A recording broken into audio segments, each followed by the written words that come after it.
Hello, I'm Abby from MHA's chaplaincy team, and I'm here today with Lucy from our fundraising team and Sally from our national befriending team to talk to you about MHA Sunday.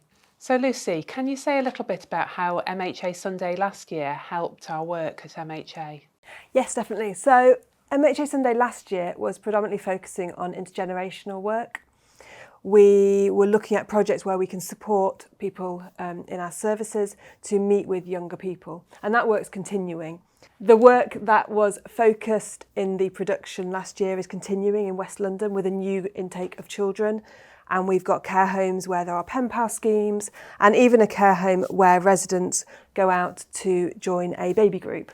And they love it so much that some of them ask to stay for longer, they never want to go home.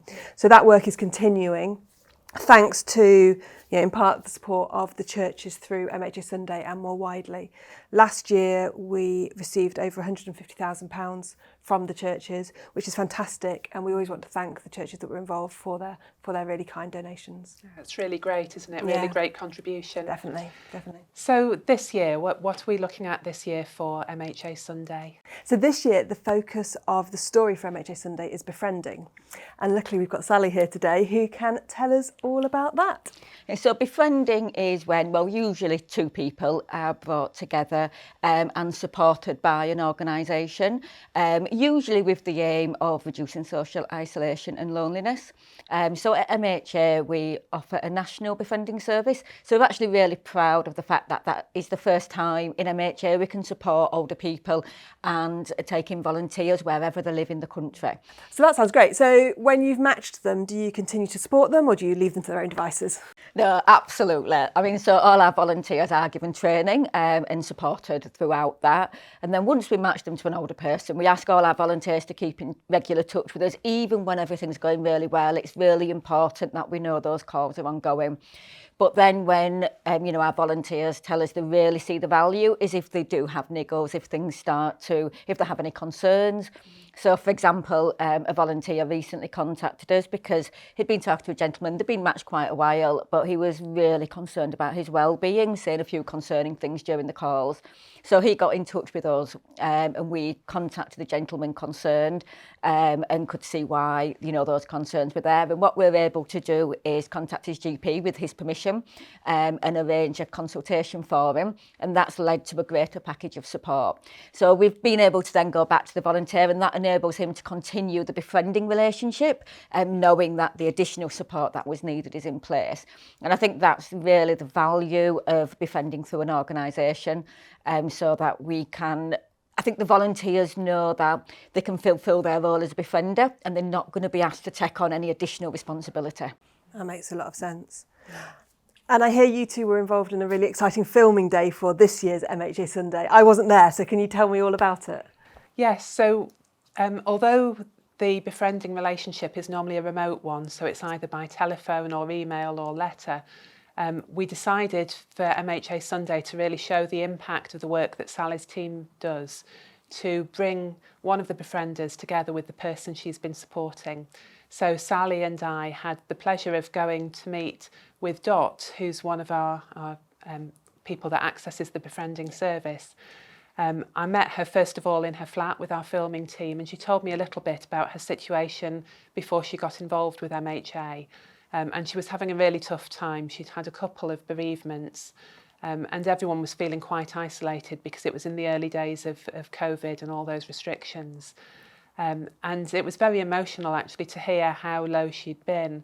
But then she was fortunate to be put in touch with Sally's team and to be matched with Grace. And just having that phone call once a week and that relationship that built, I think, really quite quickly and a real rapport between the two of them, it had made a massive difference.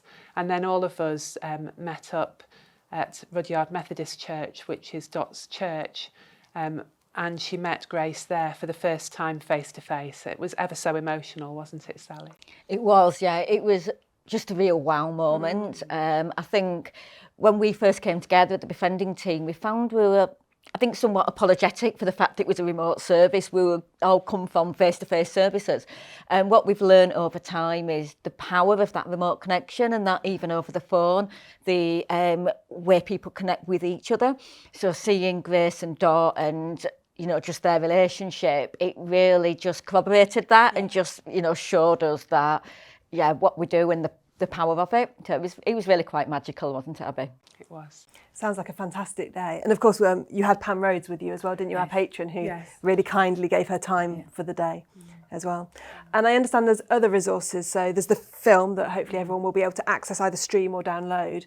But also you're involved in a order of service. Yes, so we've put together for people, and they don't have to use it exactly as it is, but if they want to, it's all there ready-made for them. An order of service which is available, which suggests how you might put together a service for MHA Sunday. It's got suggestions of hymns, it's got all the words that you'll need for the call to worship, introductory prayers, and the prayers of intercession as well. So the whole service is there ready-made for you. That's available in both English and Welsh, and the Welsh version has some suggestions of Welsh language hymns to go with it as well. And then we've also put together a series of sermon notes. So if you're an experienced preacher that will be preaching on that day, there's the notes there to help you link the reading that we've chosen, which is from Mark chapter 4, the parable of the mustard seed, which we think really links well, because although Jesus was using it as a metaphor for heaven, it's also a really good metaphor for befriending as well, and that tiny little action, the massive impact it has. So there's notes there if you want to write your own sermon. There's also a fully worked sermon. So I know some churches sometimes struggle to fill all their preaching slots. So if you want, there is a ready written sermon that someone can read if they're happy doing that. And there's also a video of me preaching that sermon that you can just use at the appropriate moment. And then amongst the hymns, as well as suggestions of hymns that fit with the theme, we've also got one brand new hymn as well, which is in English. And that's been written by one of our chaplains last year for our 80th anniversary. And then I've added a verse which links in with the befriending as well. So it goes to a well-known hymn tune. It goes to Aurelia, which people will know as the church's one foundation. So it won't be too hard for congregations to pick up, but a completely new set of words for that. So all of those resources are available via our website. If you just go to mha.org.uk/MHA Sunday, you can download all of those resources there. And I think there are some additional resources to help with the fundraising end of things, aren't there? Yes, there are. So there's posters and leaflets and gift aid envelopes, which are all available similarly to be ordered. We are recommending that people order new gift aid envelopes this year. We know people like to hold on to them, but every now and again it is always really good to get a refresh and make sure all the legal stuff on the back is up to date. And also this year there's some new instructions about where we need the gift aid envelopes being sent to enable us to process them properly. So if people could order new ones, that would be really, really helpful. Great, thanks. And I guess the other thing that I wanted to really encourage people to do this year is to get involved if you're maybe in an area that's not particularly close to one of our homes or our retirement living schemes. Because as Sally said earlier, this is our truly national service. It doesn't matter where you live, you can apply for support from our befriending, or you can volunteer and become a befriender. So we're really keen for churches that may be not one of the churches that have a service every year to get involved this year. And with that in mind, our area support chaplains in the chaplaincy team are particularly looking to support a church that either hasn't had a service before or maybe hasn't had a service for a number of years. So do get in touch if you'd like a visiting speaker. And as always, members of our chaplaincy team and also of our senior leadership team will be available to come and speak as well to churches and church groups. One of the things that we're looking for this year, of course, as well as the support we get through the prayers of churches and through the fundraising, is to get more volunteers for the befriending service. I wonder, Sally, if you want to say just a little bit about what sort of people you're looking for in volunteers. Yeah, absolutely. So we have volunteers with us now from all ages, all walks of life, all life experiences. We find some sort of younger volunteers come through, might be looking for experience, or that sort of going back to the intergenerational, those different connections. So Grace in the video, she talks about missing her own grandparents, and that was one of her motivations to volunteer with us. We also find some older volunteers, perhaps who've retired, looking for purpose, or actually might be at risk of social isolation or loneliness themselves, because the evidence is showing us that, you know, the volunteers benefit from that connection as much as the older person does. And being a remote service, people who are working and want to give something back find it's quite a convenient way to, you know, to volunteer and to, you know, have that purpose. So we ask for a minimum of an hour a week generally. So most of our relationships, you know, they talk for about 30 minutes, and volunteers, you don't need to wait till MHA Sunday as well, just to say. So if it is something you want to find out more about, you know, please get in touch with us. The easiest way is through the website, but if you want to contact us by phone, we can support you through that process as well.